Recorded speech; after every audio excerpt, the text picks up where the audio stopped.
Hey, what's up, YouTube family? It's your favorite black guy from Nebraska. Yes, there's plenty of black people here in Nebraska. I'm going to go ahead and let you guys know off top. I am reading from a book called When the World Was Black, The Untold History of the World's First Civilizations, Part 1 and Part 2. So, I'm giving you fair warning. A lot of you people don't like this content because you feel like it's pseudo history, and that's a nice deflection for you. And it's a way for you to just say, oh, this is not real. I'm not going to listen to this because it's pseudo.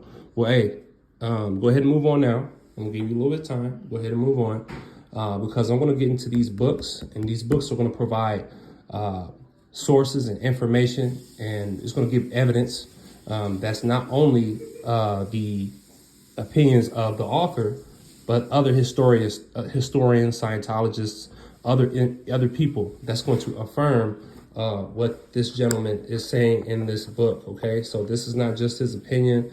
He's using plenty of other sources from other people backing him up. So if you're that guy, go ahead and move on now.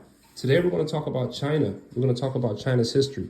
We know and understand China looks much different now, but when China was first starting out, it looked much different. Okay, there was plenty of dark, melanated, indigenous people in that land, and we're going to go ahead and get into that right now.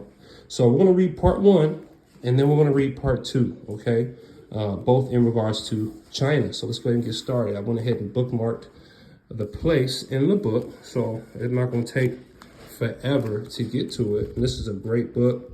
You can get it on Amazon. You can get it online anywhere where books are sold. You can get it. So we're going to talk about the original people of China. China has been settled for quite a long time. There are Paleolithic sites in China dating back to at least 20,000 years ago. But man must have been there long before it had made it to the islands of New Guinea over 100,000 years ago. I think it's pretty clear by now who was making these kinds of moves during this time period. For a place like China, which has taken great pride in its historical continuity and homogeny. Sorry, I butchered that, but you know what I'm talking about. To the point of some Chinese scientists trying to prove that Chinese do not descend from Africa. I think it's important to flesh it all the way out. What do you know about the oldest human presence in ancient China? We know that the early record says very little, but the little that we have says a lot. Carl Whiting Bishop, in discussing the scanty evidence of the very early human occupancy at China, has stated, we have evidence that the southern and coastal portions of China were once inhabited by Negritos, akin to those still found in Malay Peninsula and certain parts of the East Indian Islands. The last remnants of these black dwarves, okay, as an old Chinese record calls them, black dwarves, as an old Chinese record calls them, disappeared during the early centuries of our era, but unmistakable traces of their blood still persist in present mountain folk of southern and western China. In other words, the DBP were descendants of the first people to settle China. G. Coeds, in his Making of Southeast Asia, attests to the fossil evidence. Along the coast of the China Sea, the skeletons and skulls belong to a race of pygmies, similar to the Negritos of the Andaman Islands and certain Papuans of Melanesia. Those DBP were the descendants of the original Black Belt, original people that settled the world around 100,000 years ago. These people survived and became the DBP, but also blended into later many populations. Even the premier white supremacist author of the early 1900s, Lothrop Stoddard, was bold enough to admit in his magnum opus, The Rising Tide of Color Against the White World Supremacy, besides its African nucleus, the black race has two distant outposts, the one in Australasia, the other in the Americas. The Eastern blacks are found mainly in the archaeologicals lying between the Asiatic landmass and the Australia. They are the Oriental survivors of the Black Belt, which in very ancient times stretched uninterruptedly from Africa across southern Asia to the Pacific Ocean. The Asiatic blacks were overwhelmed by other races ages ago, and only a few wild tribes like the Negritos of the Philippines and the jungle dwellers of the Indochina and southern India survived as genuine Negroid stocks. All the peoples of southern Asia, however, are darkened by this ancient Negroid strain. According to Professor Cheng Hasing Slang, the Juitao Tang Shu, old dynastic history of Tang, makes mention of a people living to the south of the region of Linyi, who have woolly hair and black skin. Woolly hair and black skin. In his Les Negritos de la China, published in Hanoi in 1928, French anthropologist H. Imbert wrote, the Negroid races peopled at some time all of the south of India, Indochina, and China. In the first epochs of Chinese history, the Negrito type peopled all of the south of this country and even in the island of Hainan, as we have attempted to prove in our study on these Negritos, or black men of the island. Skulls of these Negroes have been found in the island of Formosa, and traces of this Negroid element in the islands of Loikou to the south of Japan. In the earliest Chinese history, several texts and classic books spoke of these diminutive blacks. Thus, the Shuli, composed under the dynasty of Taishu, 1129 to 249 BC, gives a description of the inhabitants with black and oily skin. What's that? Black and oily skin. All right, now that's part one. Now, mind you, the quotes that I'm giving you are from other Scientologists, other people who have given accounts to history in this place in China. So this is not just the opinion of this author. He's using other white, black, and other individuals who have done research on China, and he is quoting them and what they have said. So let's go ahead and go to part two. All right. All right. When the world was black, part two, ancient civilizations. Part one was prehistoric culture. Now we are in ancient civilizations. All right. So let's go ahead and get to that place that I have saved in the book. Here we go. Black history of ancient China. When does Chinese history begin? As you read in part one of this book, Li Shi's definition for Chinese revolves around one's association with Chinese history from the beginning. In part one, we thoroughly established that China's first people were what? Black. Paleolithic China was home to a diverse array of black cultures, many of whom would survive into the modern day. Thus, China was black from the beginning. Yet, John T. Meskel's introduction to Chinese civilization argues the verifiable history of the Chinese people begins with Neolithic period. In other words, they're moving the goal around. For some scholars, the identity of the original Chinese is not as important as the identity of those who founded Chinese civilization. Fair enough, let's explore it. Carl Whiting Bishop described the wave of people who displaced Chinese indigenous black inhabitants as the eastern sub-variety of the human type known in the West as the Mediterranean race. By now, we know the Mediterranean race is just a euphemism for black people. Bishop's Mediterraneans may refer to the Anu people who expanded throughout Europe and Asia over the last 15,000 years. From the earliest human settlements to the cultures of the Neolithic to the formative dynasties of the Sai and Shang, blacks played the defining role in China, especially in the communities of the south and eastern shores.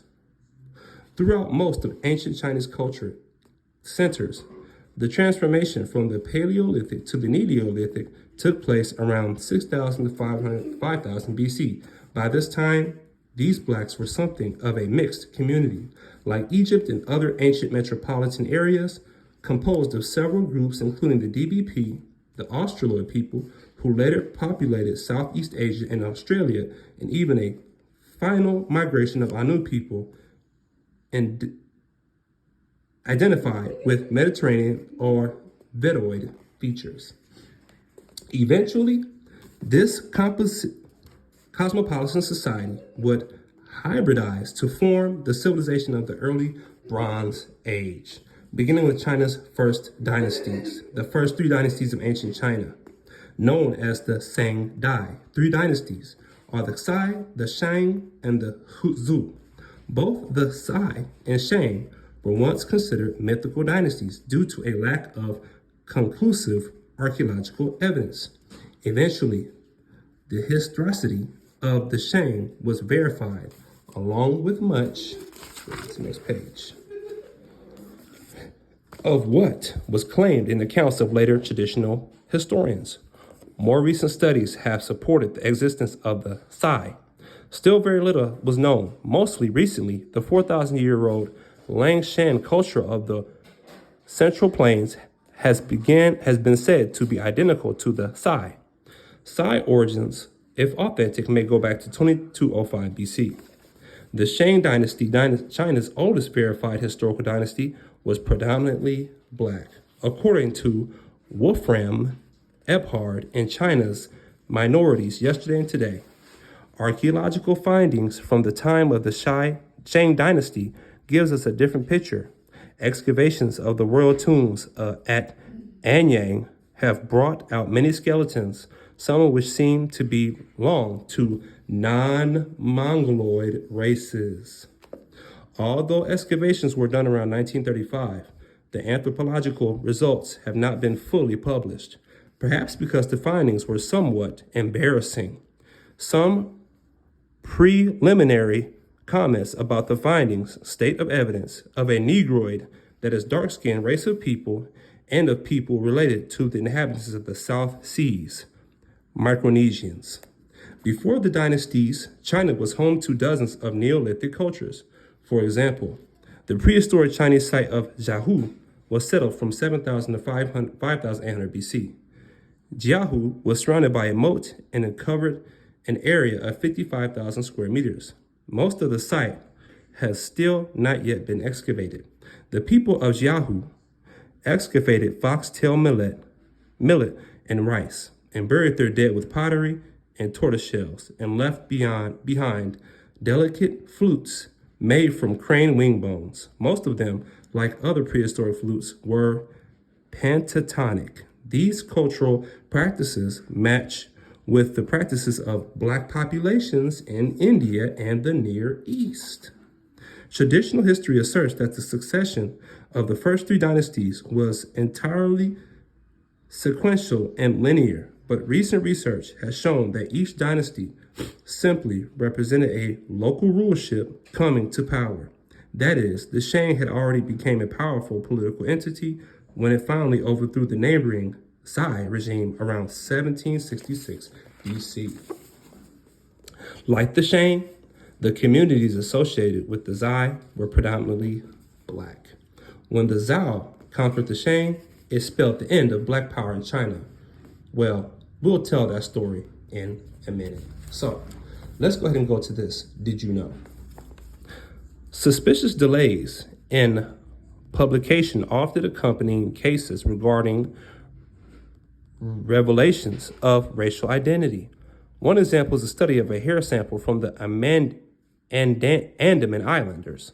Robert A. Foley, director of the Duckworth Collection at Cambridge, which owns the hair, claims that the permission was never obtained for its use. Geneticist Erica Hagelberg counters that Foley knew about the study for at least a year before voicing this objection, and only protested when the results were reported at a conference in August. So what's the problem? The study shows that black people of the Andaman Islands are not non-African, but are closely linked to the other African populations.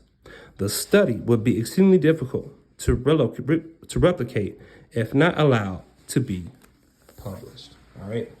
So all the information I just gave you in regards to the ancient black people or the indigenous black people of China and their histories and where they came from and how they came to be is here. I just gave it to you. So hopefully you guys appreciate that information. I know there's going to be a lot of other people that practice cognitive dissonance and they don't want it to be true. What I'm not saying is that all Chinese people are black. Of course, that's nonsense. What I'm saying is that the early populations of these places had a strong presence of black people, okay? And if we don't tell their story will never be told. And their story deserves to be told. We understand that China is overrun now by other people. We know that I get it, it happens. But to ignore the black origins of these places, I think is disrespectful. And I think it's dishonest. So I hope you guys enjoyed that information. When the World Was Black, Part 2, Ancient Civilizations, and also When the World Was Black, Part 1, Prehistoric Culture. It's your favorite black guy from Nebraska. Please like, share, and subscribe. I'm out. Peace.